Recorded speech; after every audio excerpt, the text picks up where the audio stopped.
Buenos días a todos. Mi nombre es Rafael Rodríguez. Yo soy director del Centro de Investigación Cuantitativa y desarrollador de algoritmos de inversión para la corporación VIP Alliance, empresa dedicada al desarrollo de herramientas para la toma de decisiones de inversión. El día de hoy, en alianza con VIP Investor, traemos a todos ustedes el reporte Bull and Bear para la semana. Este es un informe de análisis en 4 momentos.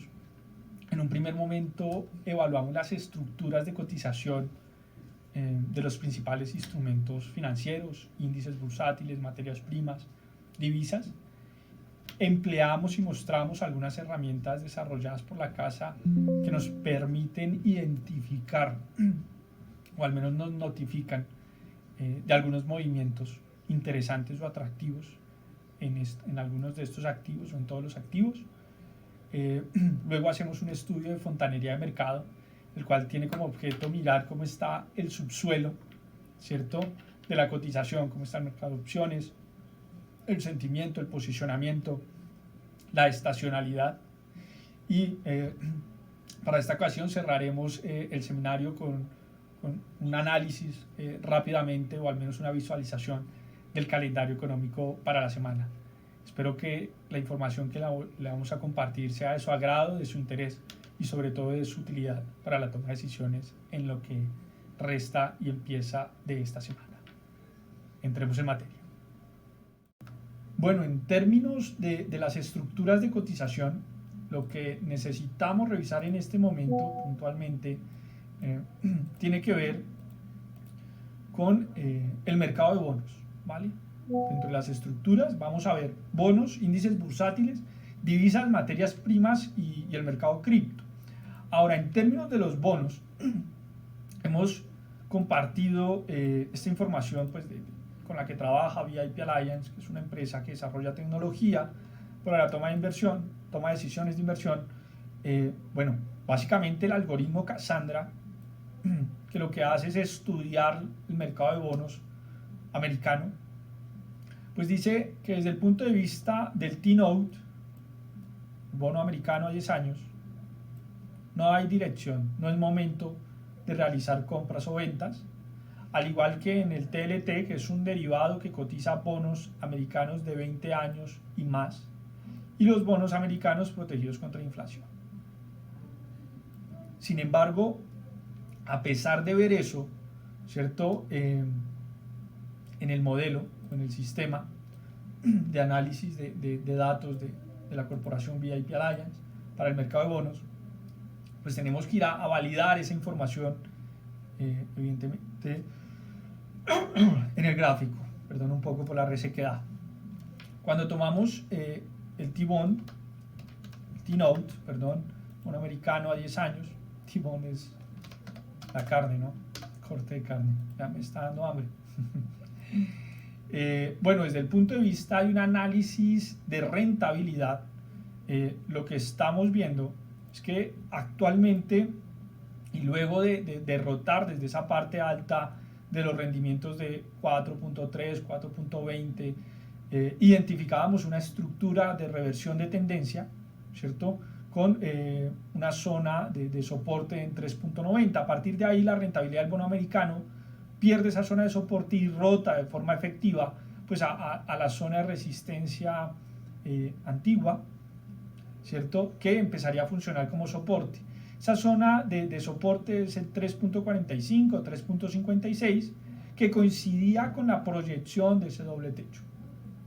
Una vez alcanzamos esa cuota, como usted puede apreciar acá, pues el precio acá construye un doble piso, rebota, retestea la cuota de 3.90 y a partir de ahí volvemos a retestear esta cuota de 3.33, perforamos, ya hemos cerrado en varias ocasiones por debajo de la antigua zona de soporte.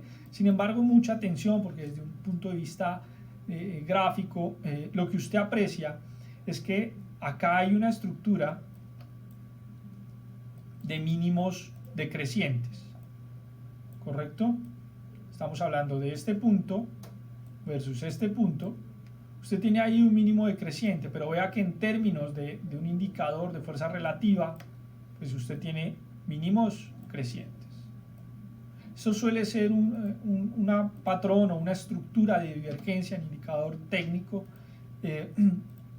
que suele anticipar movimientos alcistas, lo cual nos lleva a revisar y seguir muy de cerca esta secuencia de máximos decrecientes y mínimos decrecientes que se acaba de perder al cierre del día viernes, ¿vale? Lunes 23, dice acá, es decir, acá ya tenemos el gráfico del día de hoy.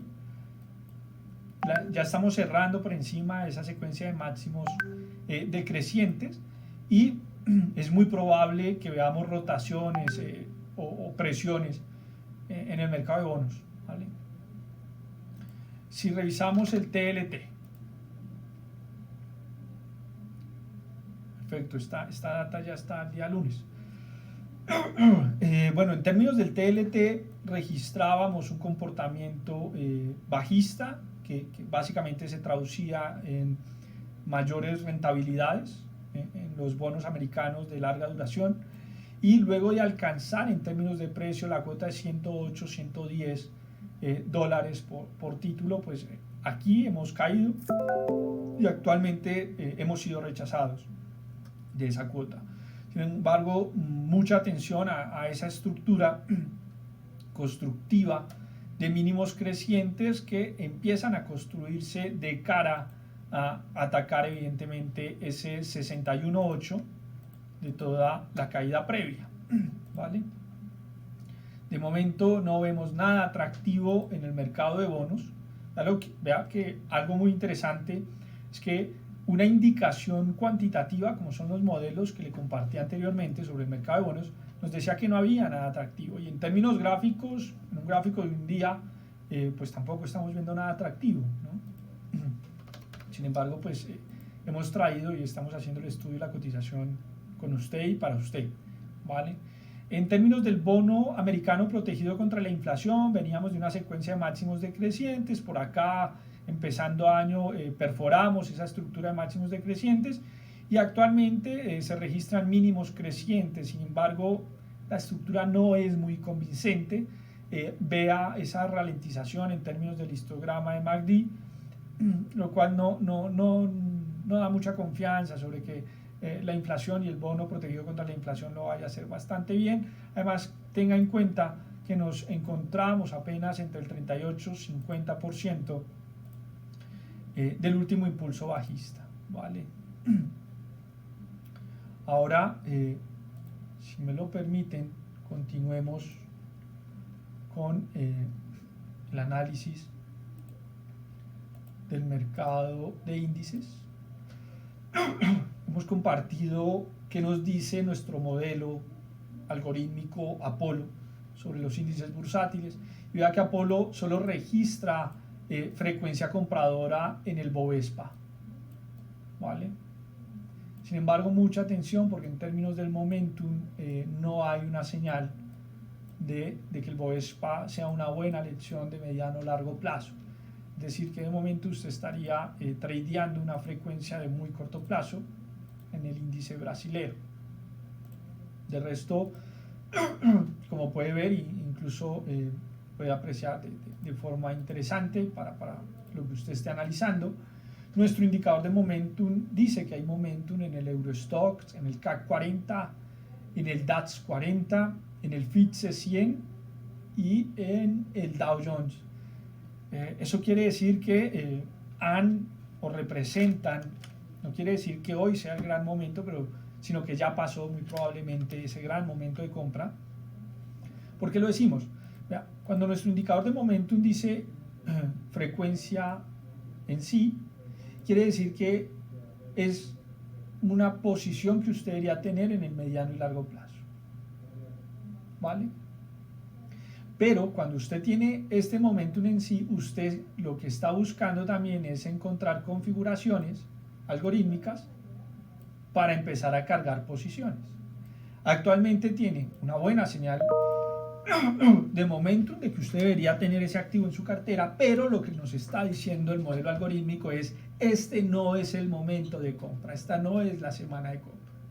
Evidentemente, y como recordarán en otras emisiones, el momento de compra se dio el año pasado. Pasemos y validemos los índices.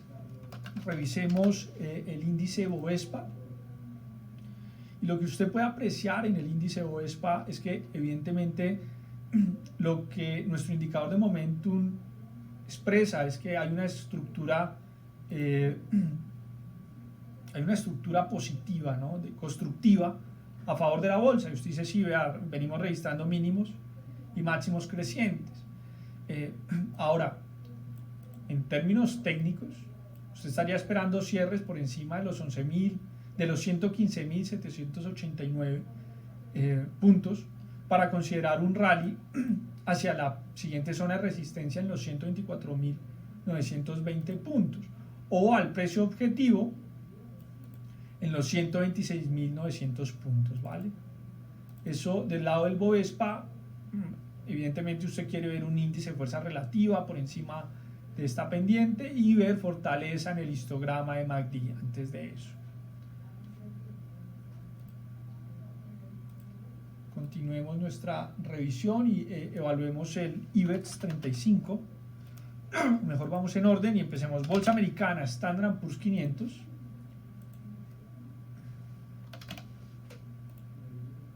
En términos del Standard & Poor's 500, lo que veíamos o analizábamos antes del día de hoy, que está siendo un día bastante alcista, es que esperábamos movimientos hacia esa directriz alcista de máximos decrecientes, pero no considerábamos que haya mayor información para pensar que vamos a alcanzar los 4.200 puntos. Contrario a ello, vemos que no hay fuerza en el mercado para superar la resistencia de los 4.081, 4.160 puntos. ¿Vale? En términos de indicadores, pues se aprecia cierta, bueno, hay una tendencia alcista, pero ya estamos arriba, ¿no? Estamos haciendo cruces alcistas en una zona de mucha sobrecompra, no se aprecia fortaleza en términos de histogramas de MACD que denoten impulsos de este calado como el que usted puede ver acá, ¿no? Eso del lado del Standard & Poor's 500. Revisemos el índice de tecnología Nasdaq 100 y lo que veíamos para esta semana antes de este día tan alcista es que esperábamos un movimiento, ¿cierto? Obviamente, al igual que en el Standard & Poor's 500, un movimiento que fuese a buscar esa estructura de máximos decrecientes. Pero a partir de ahí no descartamos que nos quedemos enrangados por un tiempo o que eventualmente veamos un impulso que venga a buscar los 12.500 puntos, pero evidentemente lo que tenemos en cuestión es que si bien este movimiento puede llegar a ser negociable, es un movimiento de muy corto plazo, porque en verdad la panorama y la información macroeconómica que se viene cultivando y esperando, pues es más para posicionarse en corto, ¿no? Quizás para nuestra próxima emisión empiezo por el gráfico de estacionalidad, para que puedan valorar, porque hablamos de más un posicionamiento en corto estructural y esto más como un movimiento de trading, ¿no? Revisemos el Dow Jones Industrial, que de los índices americanos es el único en donde nos registra momentum de compra. Sin embargo, en términos de una cotización diaria, se aprecia un canal lateral con zona de resistencia en los 34.300 puntos, 34.680 puntos y soporte en los 32.490, 32.837, mientras por ahora se está moviendo en ese rango, máximos, mínimos, máximo vino acá a retestear.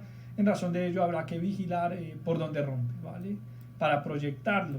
Sin embargo, parece más una rotación para venir a la parte estructural de resistencia, muy propia de esa indicación que estamos viendo el día de hoy en indicadores tipo oscilador como este estocástico, ¿no? De momento se mueve en rango, se aprecia eso en el índice de fuerza relativa, un aplaneamiento y poca direccionalidad en términos de un indicador tendencial tipo MACD. ¿Qué decimos del lado del Russell 2000? Bueno, del lado del Russell 2000, pues lo que estamos apreciando es que esto pudo haber sido un pullback, ¿cierto?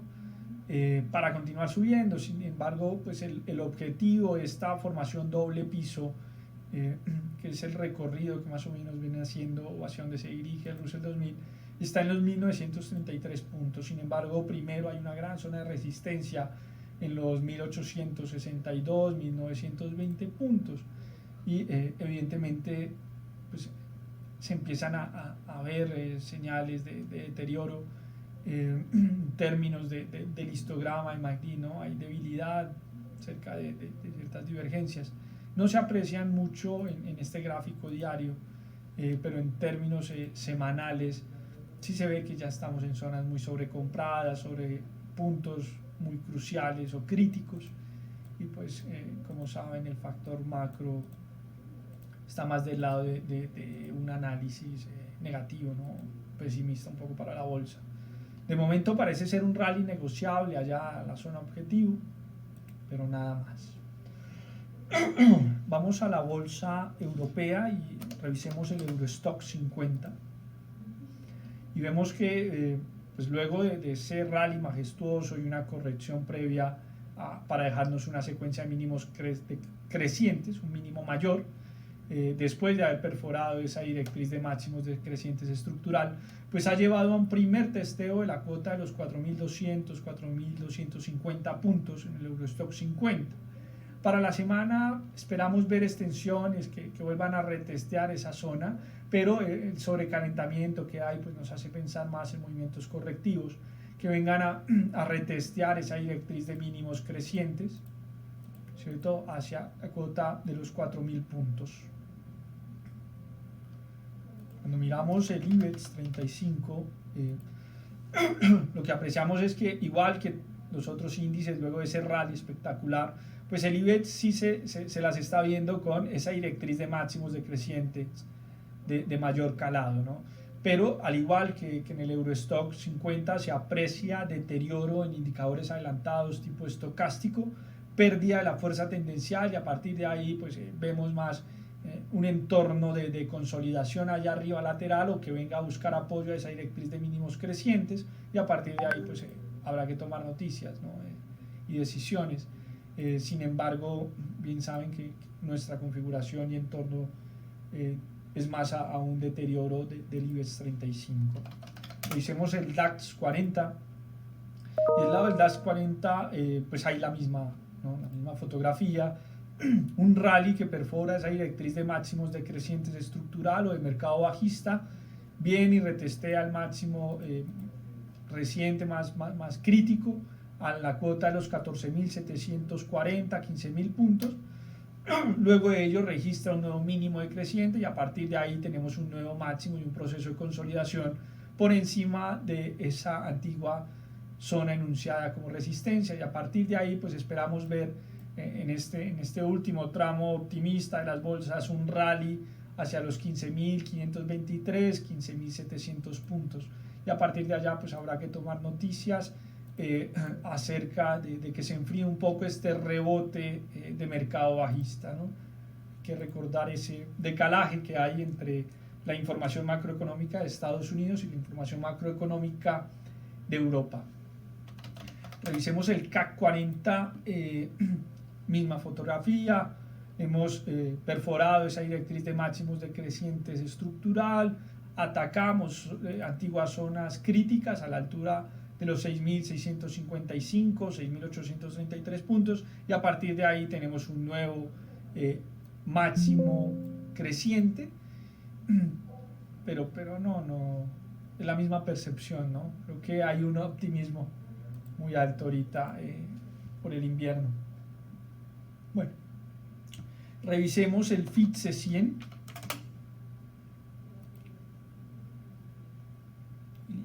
Y la imagen es la misma, ¿no? Hemos perforado, hemos salido de ese canal lateral, ¿cierto?, estructural, con zona de soporte en los 6.749, 6.894 puntos y resistencia en los 7.573, 7.738. A partir de ahí parece que el mercado nos empieza a dejar esta secuencia de mínimos crecientes, ¿vale? Y máximos crecientes.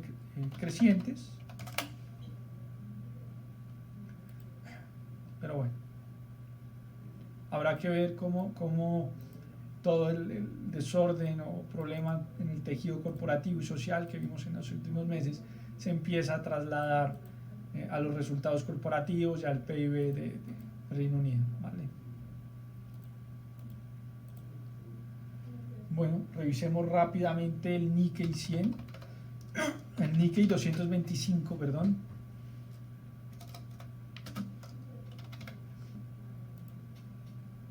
Y lo que esperábamos lo que proyectábamos antes de la sesión del día de hoy, es que esto fuese un doble piso en el Nikkei, que pues ha venido atacando en los últimos meses esa directriz de máximos decrecientes, ¿cierto? Luego el último ataque lo tiraron a esa zona de soporte estructural y a partir de acá parece que está haciendo un doble piso que tendría como zona objetivo los 27.600 puntos. Sin embargo, en verdad el objetivo en términos de soportes o resistencias sería venir a retestear esta cuota de los 27.190 puntos, 27.380. Ahí va el IBEX con un gap, parece de escape bastante interesante, fortaleza en términos de MACD. Vemos amplitud de mercado, fortaleza en términos de fuerza tendencial. Pues nada, parece que puede ser un trade, ¿no? Aquí arriba en el Nikkei. Revisemos el Hansen, índice de China. Y para la semana veíamos que se comporta en una estructura de mínimos y máximos crecientes, pero nos da la sensación de que está construyendo una cuña ascendente, típico patrón de agotamiento de ese rally alcista espectacular luego de alcanzar estos mínimos en la bolsa tras una caída desde máximos que con muchos editoriales, ¿no? Un 53% de caída desde máximos. Recordarán los editoriales que había, no tocar el mercado chino, pero bueno, a partir de ahí rebota, pero parece que ese rebote empieza a pedir, ¿no? Oxígeno o corrección para continuar con ese rally alcista, por lo menos en el Nikkei. Se aprecia deterioro en términos de la fuerza tendencial, vea que tenemos un aplanamiento en términos del indicador de MACD, máximos crecientes, pero en términos del histograma se registran máximos decrecientes, con lo cual aumenta la probabilidad de un movimiento correctivo, ¿vale? Dicho esto, continuemos estudiando el mercado de divisas a través del algoritmo de VIP Alliance conocido como Zaratustra, y como usted puede apreciar, registra momentum para el eurodólar, para el dólar americano contra el dólar canadiense, el dólar americano contra el real brasilero y contra el dólar americano contra el peso colombiano. Sin embargo, en términos de frecuencia algorítmica para incorporarse a ese mercado esta semana, pues no hay frecuencias, no está clara la oportunidad de corto plazo, pero veámoslo.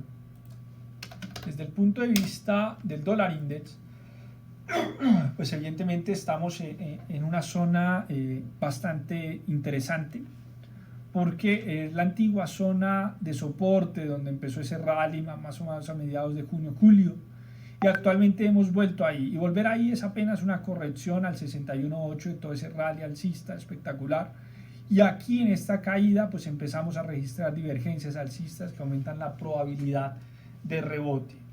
De ahí que mucha atención al dólar y lo que pueda pasar con el PIB y la inflación de Estados Unidos, porque en términos técnicos se acumulan divergencias que pueden hacer de ese movimiento o información macro un movimiento bastante atractivo para comprar el billete verde, ¿no? Ahora, en términos del eurodólar esperaríamos ver lo contrario, y son señales de un agotamiento alcista, el cual se aprecia a través de divergencias entre estos máximos, ¿cierto? En términos de un indicador RSI se aprecian divergencias bajistas, tenemos pérdida en la fuerza tendencial, en nuestro indicador, aplanamiento en términos del histograma de MACD, al igual que una divergencia bajista, con lo cual habría que estar muy pendiente de perder la cuota de 1,067, que conllevaría no solo a perder ese mínimo reciente, sino también a perforar y perder la directriz de mínimos crecientes que han acompañado ese impulso alcista. Del lado de la libra contra el dólar, bueno, pues se aprecia que de momento la libra gana terreno frente al dólar, pero empiezan a haber ciertas indicaciones técnicas de agotamiento, ¿no? Así como no nos fiamos de lo que está haciendo el FITSE, vea que en términos de la divisa ya está muy sobrecomprada, ¿no? Parece ser que las noticias o la información macro que llegó en la semana respecto del cambio, la ministra, pues ya se agotó. Se agotó y ahora sí habrá que ver cómo estamos económicamente hablando. Y a partir de ahí vemos que ya hay divergencias bajistas, máximos a un mismo nivel, máximos decrecientes en términos del índice de fuerza relativa. No vemos un MACD con mucha fortaleza, contrario a ello. Vemos una sobrecompra en términos de indicadores tipo oscilador, ¿no? Y un aplanamiento muy arriba, lo cual esperamos ver una lateralización aquí arriba por encima de la cuota de 1,2166 y 1,2332. Incluso esperaríamos, dependiendo de la información de los próximos días, que entendiendo que estamos en el 61.8, el último impulso bajista, podamos ver allá algún tipo de estructuras que vuelvan a tirar la libra contra el billete verde. Cuando revisamos el dólar frente al franco suizo, perdón, el dólar frente al yen japonés es lo que debió haber configurado, pues vemos que si bien la apuesta inicial contra el Banco Central de Japón, pues en largo ha resultado pues bastante buena, ¿no? Porque ha llegado a intervenir luego de alcanzar cuotas de los 152 puntos, pues actualmente el mensaje del Banco Central de Japón está siendo muy eficiente y vemos una estructura de máximos y mínimos decrecientes. Sin embargo, lo de siempre, ¿no? Ya te probé una vez, ya lo vuelven a probar 2 veces al banco, asumiendo para los traders que ese es el dinero gratis, ¿no? Lo tiramos hacia arriba, arriba nos venden, sale, fin de la estrategia. Aquí abajo no nos intervienen, compramos, vendemos, en fin. Habrá que ver si el Banco Central de Japón se pone un poco más radical, pero de momento en términos de price action registramos una secuencia de máximos y mínimos decrecientes, se acumulan divergencias alcistas entre estos mínimos y lo que nos indica un indicador de fuerza relativa como RSI, lo cual aumenta la probabilidad de que a partir de una ruptura de esa directriz de máximos decrecientes, pues podamos ver un nuevo comportamiento rally alcista a favor del billete verde contra el yen. Además recuerde que estamos a portas de que Kudora, el presidente del Banco Central de Japón, pues se retire, lo cual trae otro mensaje acerca de cómo se van a manejar las cosas en términos de política monetaria. Vale, mucha atención acá. Revisemos el dólar americano contra el dólar canadiense y lo que vemos es que actualmente hay una directriz de máximos decrecientes que de momento protege la depreciación del dólar canadiense. Sin embargo, la sensación es que al registrar mínimos crecientes podamos estar entrando en un proceso correctivo nada más para retomar la tendencia alcista estructural luego de haber salido o perforado esa antigua zona de resistencia en 1.2940, 1.3060, ¿no? Mucha atención al momento de registrar cierres por encima de 1.3625, por ejemplo, habría que estar muy atento de la paridad. Revisamos el dólar americano frente al real brasilero. Y bueno, de entrada todos hemos venido siguiendo ese comportamiento lateral, ¿cierto? Con zona de soporte en 5.0111, 5.0699 y resistencia en 5.3830, 5.4323. De momento estamos en lo que se conoce como el punto de reversión a la media y a partir de ahí, pues en términos estocásticos, hay una salida de zona de sobreventa que invitaría a rotaciones, a zonas de sobrecompra que habitualmente coinciden con un retesteo de la zona de resistencia de ese canal lateral. En términos del dólar americano frente al peso colombiano, pues lo que estamos viendo es que actualmente hay una fortaleza del peso colombiano que alcanza los 4.542 pesos en la tasa de cambio. Sin embargo, aquí arriba no da la sensación de haber alguna estructura de reversión de tendencia, y contrario a ello parece un movimiento de oxigenación en A, B y C para retomar la tendencia. Sin embargo, mucha atención, porque en indicadores como fuerza relativa tipo RSI pues se aprecia que hemos perforado esa directriz de mínimos crecientes que acompañó todo el rally desde mayo del 2022. Mucha atención, que pueda pasar ahí más adelante.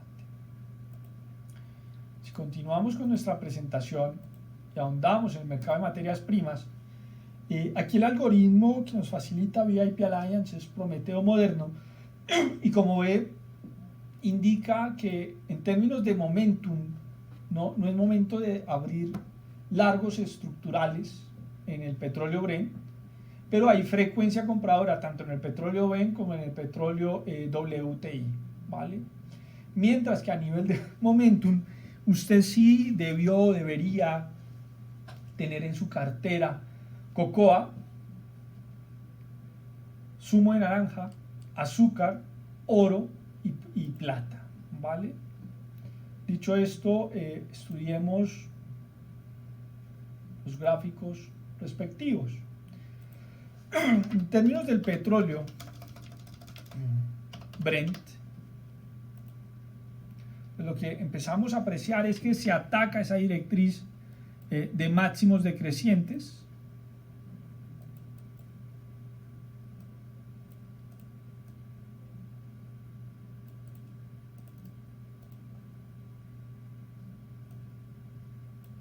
y de mínimos decrecientes, máximos decrecientes, mínimos decrecientes, y empieza a dar la sensación de que aquí tengamos una estructura tipo hombro, cabeza, hombro, que invite un rally alcista, ¿no? Con objetivo esos 94,26, 98 dólares de cotización del petróleo Brent. Hay fortaleza a nivel de indicadores estocásticos tendenciales, se acaba de perder esa directriz de máximos decrecientes en el índice de fuerza relativa, y todo pinta bastante bien para el petróleo Brent de momento, ¿no? Habrá que esperar el cierre del día de hoy. Del lado del petróleo WTI o West Texas, pues vamos que lo que nosotros estamos considerando desde el punto de vista técnico es que hasta no ver cierres en 83.30 no podemos considerar que se esté activando ese mismo patrón hombro, cabeza, hombro que ya comentábamos en el petróleo Brent, ¿vale?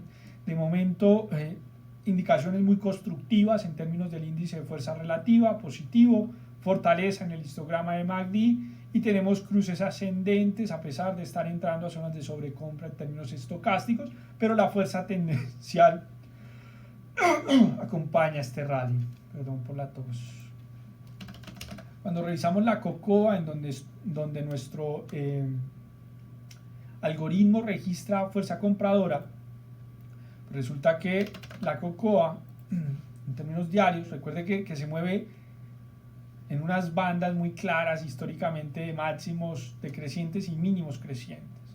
Y vea que luego de rotar desde la parte inferior a la parte superior, pues allá arriba, por eso lo indica en cierta medida o de forma eficiente el algoritmo, usted debería tener la cocoa en su portafolio. ¿Por qué? Porque está en la parte alta, donde usted debería estar valorando tomar utilidades si no lo ha hecho, o empezar a considerar un cierre total de la posición si se pierde la cuota de los 2.535 puntos, ¿no? De momento no se aprecian procesos de depreciación de la cocoa, a pesar de contar con información técnica no tan agradable, ¿no? De debilidad en términos de la fuerza tendencial, histograma vendedor en términos de MACD, se perdió la directriz en términos de RSI de mínimos crecientes que acompañó este movimiento alcista. Cuando valoramos el café, lo que usted tiene en el gráfico es que luego de esa caída vertical, ¿no?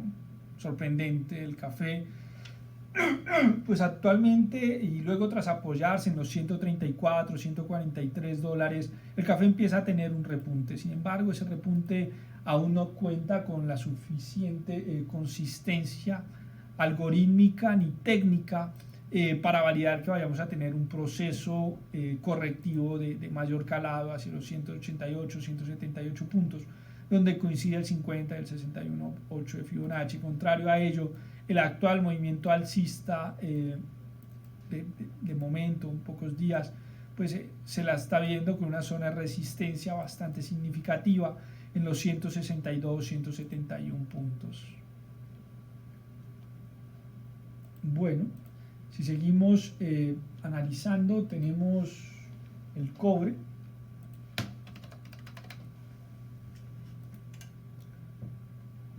Y desde el punto de vista del cobre, luego de este rally espectacular por toda la información que llegaba desde China, pues se ha encontrado una resistencia en los 4.348, 4.600 puntos.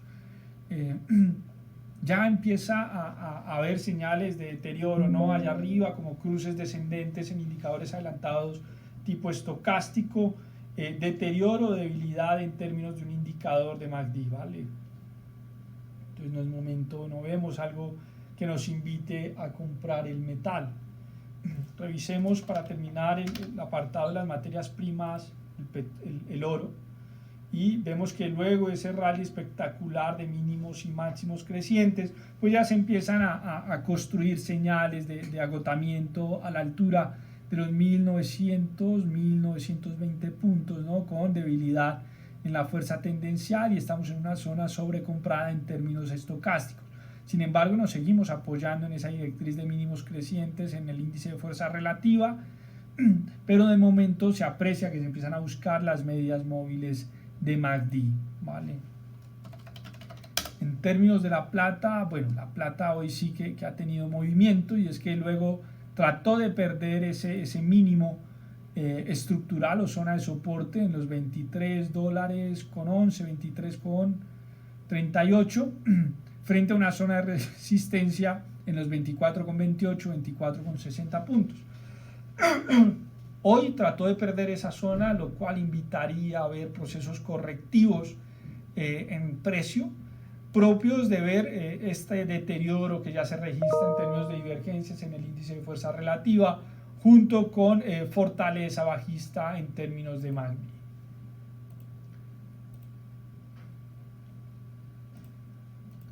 Si continuamos con nuestra presentación, lo que nos interesaría ver ahora es el mercado cripto, ¿cierto? Que nosotros lo seguimos y lo analizamos desde el Bitcoin, ¿vale? Y desde el punto de vista del Bitcoin, decíamos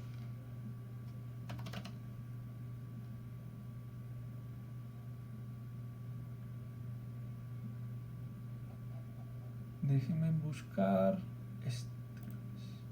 desde el punto de vista del mercado cripto, pues decíamos que luego de perforar esa directriz de máximos decrecientes durante las sesiones del fin de semana, pues a partir de ahí esperaríamos un rally muy propio hacia los 24.270, 25.300 puntos, muy propio de lo que estamos viendo en la fontanería del mercado y que ya se lo voy a compartir, y es un apetito al riesgo por parte de los participantes en las últimas sesiones, ¿no? Y entendiendo que el Bitcoin es el activo de riesgo por excelencia, pues las señales constructivas que se ven en términos de índice de fuerza tendencial, en términos estocásticos, a pesar de estar sobrecomprado, pues aún se aprecia espacio para venir a atacar esos 25.000 puntos antes de ver procesos correctivos o de consolidación. En nuestra presentación, en términos de la fontanería del mercado, le voy a presentar el posicionamiento que hay, el sentimiento que hay, la estacionalidad con la cual estamos trabajando, una indicación de dónde estarían las mejores decisiones de gestión y por supuesto un indicador a propósito de la amplitud de mercado. Para ello, denme un momento.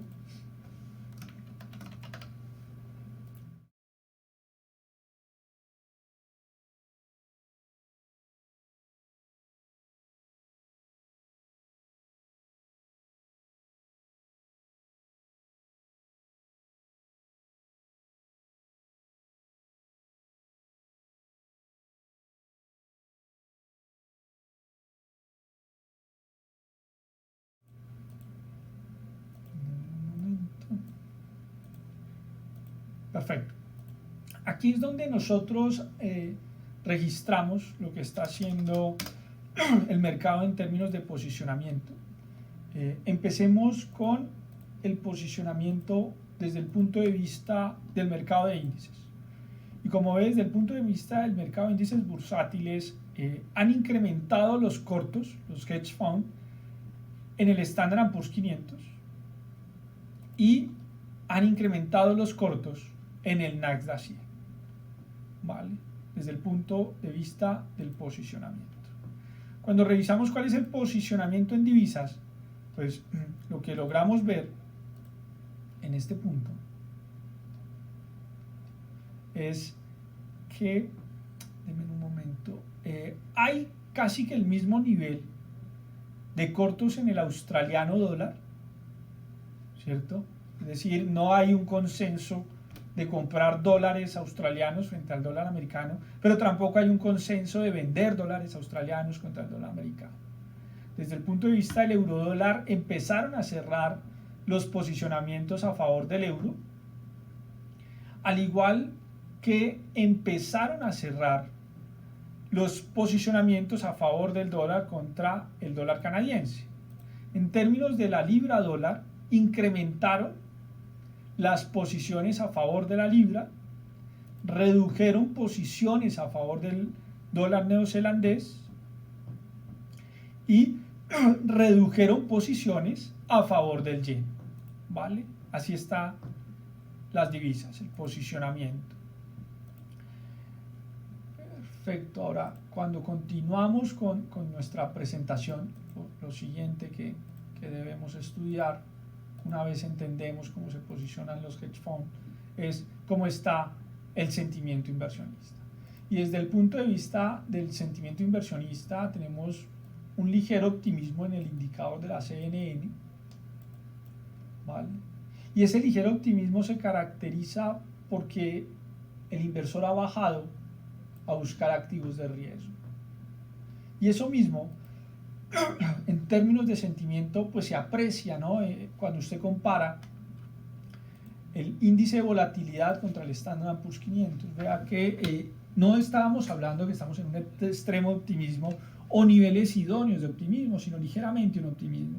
Y ese optimismo ligero tiene que ver con mantener cotizaciones en el VIX, primero por debajo de esa pendiente de máximos decrecientes, pero sobre todo por debajo o dentro de esa banda de los 20 puntos. Ahora, mucha atención, y creo que por eso es que se lo traje. Vea que siempre que hemos entrado a esa banda y salimos de ahí, hemos tenido procesos correctivos en el Standard & Poor's 500. VIX aquí arriba y Standard & Poor's 500 aquí abajo. Vea que cuando salimos del VIX hemos tenido deterioro en el S&P. Y cuando hemos estado allá arriba en el VIX y salimos, hemos logrado encontrar movimientos a favor del S&P.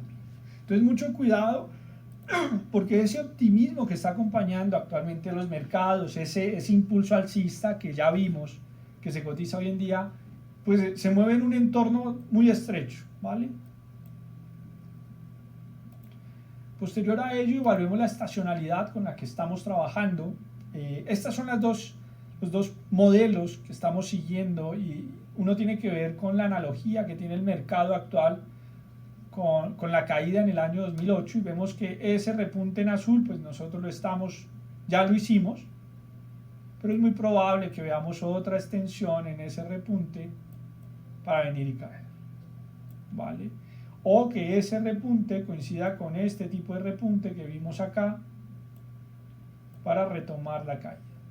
Es decir, las señales que acabo de mostrar en términos de posicionamiento, de sentimiento, esa comparación con el índice de volatilidad,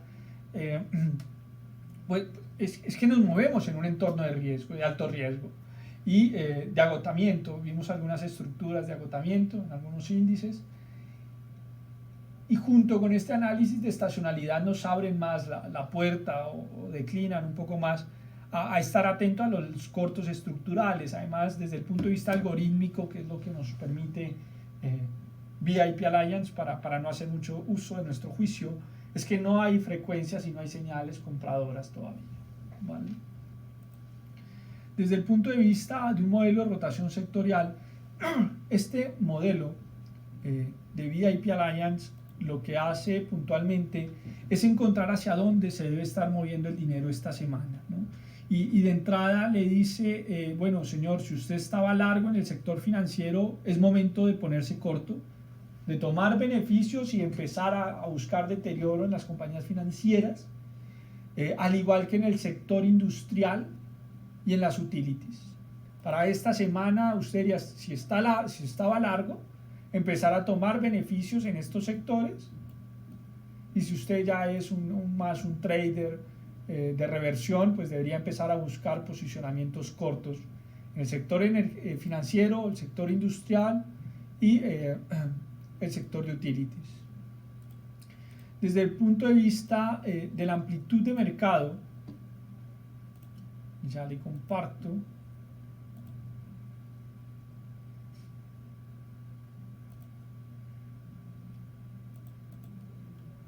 De vista de la amplitud de mercado, estamos trabajando con este entorno, con esta ruta, y es que actualmente estamos contra esa directriz o secuencia de máximos decrecientes en el S&P y estamos a la espera de encontrar frecuencias vendedoras aquí arriba, ¿no?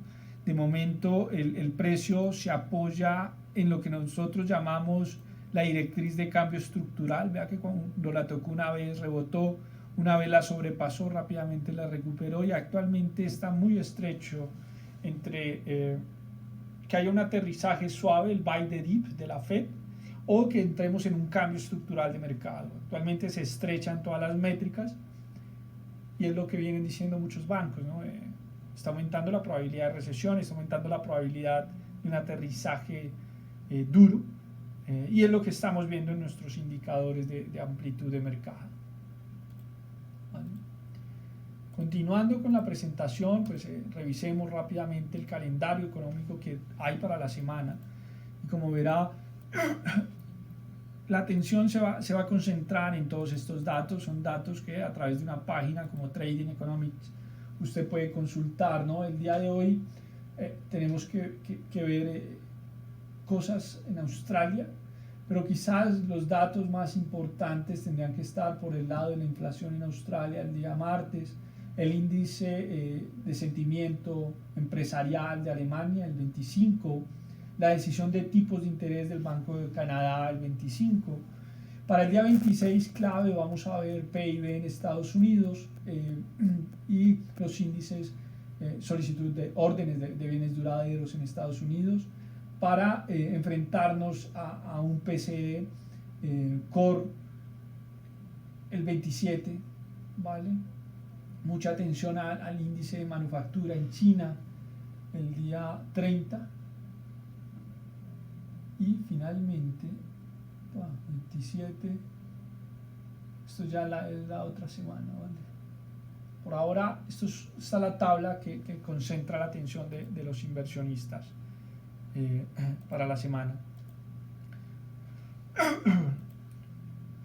Como ve, lo que hemos traído acá es, y lo he tratado de exponer rápidamente, es un mercado que se está tensando mucho. Nuestros modelos algorítmicos no identifican de momento grandes oportunidades.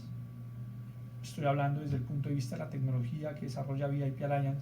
Desde el punto de vista algorítmico no se aprecian oportunidades de compra clara ni de cortos, muy propio del entorno de incertidumbre que hay de cara tanto a los datos de inflación como a la reunión de la Fed de los primeros días de febrero. Contrario a ello, sí tenemos una indicación de gestión de portafolio con tecnología. Usted debería estar liquidando sus posiciones en el sector financiero o debería empezar a buscar compañías sobrecompradas donde usted pueda explotar esa debilidad sectorial, al igual que en el sector industrial y de utilities. Esperamos que este tipo de información sea de su agrado y de su interés. Si es así, agradecemos esos likes. Hasta la próxima.